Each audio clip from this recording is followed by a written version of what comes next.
Confuse में कातना ले पढ़ल बाड़ू? चौथा तक। ओकरा बाद काहे न गइलू? गर्मी के छुट्टी हो गई। ओकरा बाद फिर बारिश आ गई। अब ओकरा बाद जाड़ा के छुट्टी हो गई। फिर ओकरा बाद फिर फगुन आ गई। फिर ओकरा बाद रे इतना छुट्टी मरनी नु कि पढ़े के आदत छूट गई। बैगन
संडे मंडे याद बा?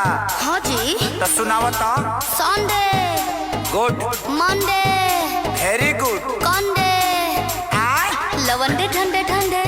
संतोष पागल बुझले बाड़ू, मारम बहु फेंक देबू।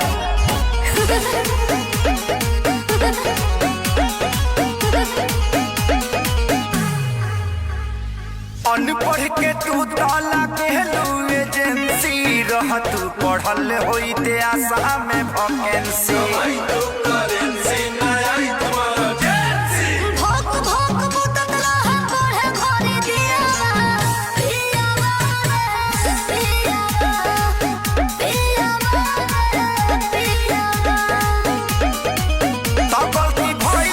शादी करके कहा कोई नहीं का कोई नहीं बेच कापे किताब भोजा खा गईनी राजा नहीं हर में राजा नहीं हर में कोनो जाबा गईनी राजा नहीं हर में कोनो जाबा गईनी।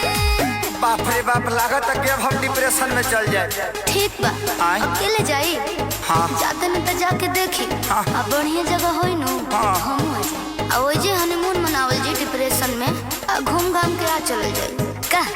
अब ते सफा संतोषवा बना देबे का भाई कुछ गलती हो गल का? ना ना ना तू आ गलती।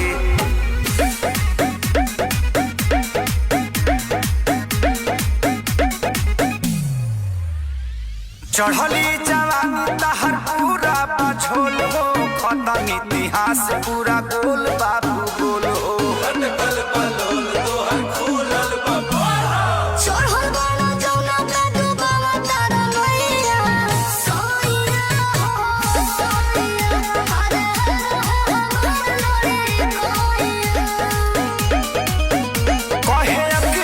सारी हम खा गईनी हो खा गईनी बेच कापे किताब भोजा खा गईनी राजा नहीं हर में राजा नहीं हर में कोनो जाबा गईनी राजा नहीं हर में कोनो जाबा गईनी। लास्ट में तरह से को सवाल पूछी ना जी। ई बताओ कि लिंग क तरह के होला? 3 तरह के। कौन कौन? स्त्रीलिंग, यस, पुल्लिंग, बिल्कुल यस, अडरलिंग। अब बुझा गल दुर्गेश नाई बना देते हमके। पूछी